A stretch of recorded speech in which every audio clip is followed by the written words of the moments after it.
et on se retrouve pour l'épisode 9 de Lord of Mysteries. Alors asseyez-vous tranquillou pilou, prenez vos popcorn et écoutez ma douce belle voix. Assez triste, mais écoutez-la quand même.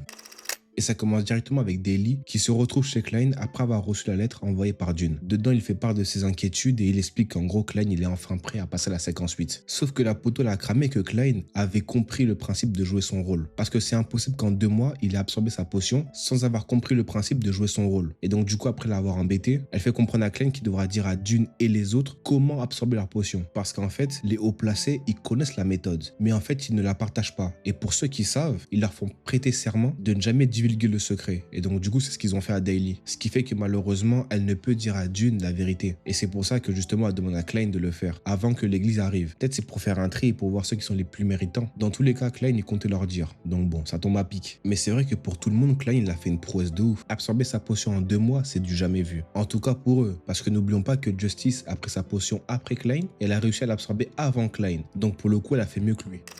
Au petit matin, du coup, tous les noctambules ils se réunissent afin que Klein puisse leur transmettre la méthode. Sauf que Léonard, un peu surpris, il dit « Ouais, mais finalement, t'as réussi enfin à absorber ta potion ?» Là, en live Inzo, il s'est fait cramer devant Klein parce que du coup, il en sait beaucoup. Si on couple ça en plus avec son ombre, il est vraiment bizarre. Et donc, du coup, Klein, il leur explique la méthode et là, ils sont choqués. Surtout Neil, en fait, il a l'air dépité de ouf. Et il raconte directement qu'il aurait aimé connaître Klein 20 ans plus tôt et que ça l'aurait bien servi, en fait. Parce que n'oublions pas que Neil, il a encore séquence 9. Et je suis persuadé qu'il a choisi sa voix pour trouver une solution pour faire revenir sa femme. C'est obligé. Et donc du coup, s'il avait connu la méthode avant, il aurait pu monter en séquence et il aurait pu potentiellement faire revenir sa femme. Moi en tout cas, c'est ce qu'il pense. Sauf qu'en parallèle, on a l'arrivée de Cécimir, l'épée de la déesse, un insomniaque de séquence 5, diacre supérieur à la tête des Noctambules et l'un des 3 gants rouges faisant autorité le légendaire groupe d'élite des Noctambules. En fait, le mec, tellement ça se voit qu'il est bouillant et qu'il occupe un poste important que pour sa description, ils ont abusé de ouf. Ils lui ont rajouté des titres et des titres et des titres. Tout ça pour dire qu'en fait, lui, c'est pas n'importe qui et que là, ils ont fait venir El Padre. Et carrément, d'après Dune, c'est du jamais vu que lui, là, il vient évaluer une séquence 8. C'est une dinguerie de ouf. Carrément, le mec, il vient pour une soi-disant évaluation, mais il le fait dans une salle de torture. En fait, je crois le mec, il voulait prouver à Klein. Il voulait lui montrer que voilà, quoi. Bon, l'interrogatoire, il fut quand même assez musclé, mais Klein, il a réussi à répondre correctement. Moi, carrément, au début, je pensais qu'il avait lancé un sort afin de connaître la vérité, mais visiblement, non. Donc bon, Klein, il a bien géré. Et donc, du coup, il se met tous à mettre la main sur l'épée afin de prêter serment de ne jamais divulguer la méthode. Mais l'artefact en question, là, c'est l'épée de la déesse. Parce que moi, j'ai l'impression que c'est à la fois un titre et à la fois parce que aussi il porte l'épée de la déesse. Je sais pas si vous voyez ce que je veux dire. En mode, c'est à la fois un titre et aussi un objet.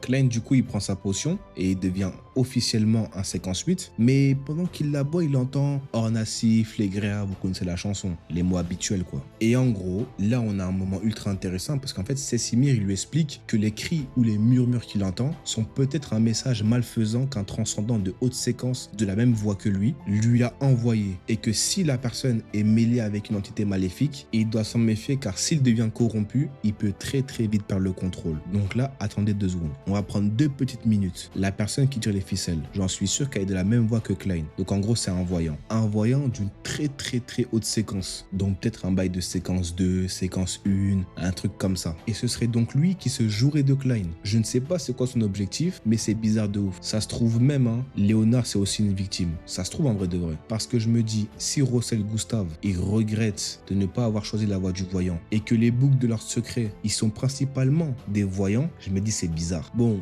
là, je pars un peu en théorie farfelue. Peut-être, hein, peut-être que quand tu es un voyant de très haute séquence, tu peux envoyer des messages comme ça, mais venant du futur ou du passé. Donc potentiellement, le mec serait du futur ou du passé. Bon, là, je pars un peu en couille, hein, mais ça se trouve, la personne qui tire les ficelles, elle date du passé. Elle date d'il y a 1 siècle, 200 ans. Je sais pas si vous voyez ce que je veux dire. Non, c'est pas possible. Parce que quand il avait fait son truc là, sa divination, il avait vu les cheminées, donc non. Du coup, après ça, Klein, il sent que son corps, il a changé. Il se sent plus fort, plus agile, plus léger. Et là, t'as vraiment l'impression que le poteau, il a enfin des capacités offensives. Il est là pendant que les feuilles tombent, il les rattrape à une vitesse fulgurante. Il a maintenant aussi le don de précognition. Non, franchement, c'est Gucci. C'est vraiment Gucci. Bon, après, il a floppé. Il a essayé de faire les bulles d'air comme le clown, mais il a raté. Donc, on se doute bien que c'est pour la séquence 7. Mais en tout cas, rien qu'avec ça, je comprends mieux comment le clown était aussi boosté. Et j'ai vraiment hâte qu'il passe séquence 7. Voire même toutes les séquences, carrément. Il y a un moment où Klein, il utilise sa vision spirituelle sur Neil. Et en fait, il voit au loin derrière lui une silhouette de femme. Je me suis dit, non, c'est bizarre ça. C'est la mort ou...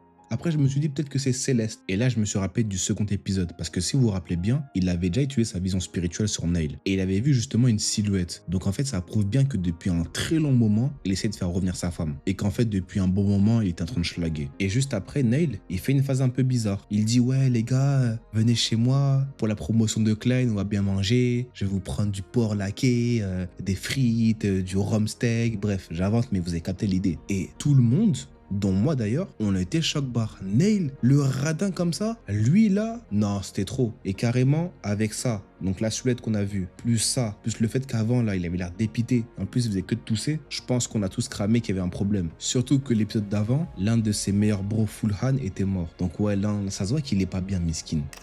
À la suite de tout ça, du coup, ils se rendent chez Neil pour aller le chercher, pour aller manger, chiller. Et du coup, en fait, dans le carrosse, il parlait de ouais, faudrait qu'on fasse plus de sorties ensemble, notamment avec Neil, parce que à ce moment, il a besoin de ça en fait. Il est un peu tristouné. Et là, ils descendent. Klein se dirige vers la porte du coup et il voit que c'est déjà ouvert. C'est bizarre ça, c'est très chelou. Et donc, du coup, il tente de les parler, sauf qu'en fait, il fait que de les repousser à chaque fois. Il les repousse, il les repousse. Non, venez, on fait ça demain. Je suis pas très prêt. Là, je suis pas très beau. Et en fait, là, directement, il capte qu'il y a un truc qui est bizarre. Dune, il envoie Léonard et compagnie directement chercher du matos. En fait, je pense que Dune, il avait capté qu'en fait, Neil allait perdre le contrôle potentiellement. Parce qu'en fait, si vous regardez bien, au tout début, Neil, on l'avait vu en forme normale, donc on voyait ses bras, etc. Carrément, il jouait du piano. Et plus tard, quand on l'a revu, il n'y avait que sa tête. Donc en fait, la perte de contrôle s'est fait de manière progressive. Et c'est pour ça qu'en fait, ils se sont speedés pour qu'ils puissent le soigner avant que ce soit irréversible. Mais en tout cas, Neil faisait que le repousser parce qu'en fait, il savait que là, il partait en couille. Il rentre chez lui, il continue à lui parler. Ils veulent le voir en fait. Et c'est quand ils voient que sa tête que là, ils ont compris qu'en fait, c'était foutu. C'était la merde. Et il y a un moment où Neil, il dit qu'en fait, le sage sacré, il lui murmurait des choses. Si j'ai bien compris. Donc du coup, ça ferait un lien directement avec ce que nous avait dit Cécimir plutôt. Par rapport au fait de ne pas se laisser corrompre par les murmures, etc. Et malheureusement, Neil, lui, s'est fait corrompre. Léonard et compagnie, ils arrivent. Et grâce à un artefact, il a réussi à calmer Neil. Et là, Neil, il supplie Dune. Il lui dit, ouais, t'inquiète pas, laisse-moi, je ferai de mal à personne. Je veux juste faire revenir ma femme. Ensuite, il rappelle à tout le monde. Dune, tu te rappelles quand je t'ai aidé pour ça? Royal, te rappelle toi aussi quand je t'ai aidé? Klein, j'ai toujours été là pour toi. Non, franchement, je vous cache pas, ça m'a fait mal au cœur. Ça m'a fait mal au cœur, mais ça m'a aussi un peu énervé. Je vais vous expliquer pourquoi. Parce que oui, c'était un moment fort. C'était un moment touchant. Mais encore une fois, comme je le dis, ça aurait pu être mieux si on avait plus de moments slice of life. Parce que c'est bien beau de dire que oui, Mère Royale, je t'ai aidé pour ci, etc. Mais je me dis que s'il y avait plus de moments slice of life, ça aurait renforcé le lien entre eux. En tout cas, nous, on l'aurait plus vu. Et donc, du coup, ça nous aurait plus atteint encore. Mais bon, c'était bien fait, mais ça aurait pu être meilleur. À la fin, Dune, il le tue. Une bonne balle entre les deux yeux. Et là, tout le monde se met à chialer. Moi-même, je pleure. Bon, j'ai un peu abusé. Je pleure pas vraiment, mais j'ai les larmes qui coulent. Bon, j'ai pas les larmes qui coulent, mais mes larmes, elles sont en haut. C'est déjà ça. En tout cas, c'était vraiment très bien. Mais je m'attendais vraiment pas à ce que Neil, il meure maintenant. En tout cas, les rails sur ce.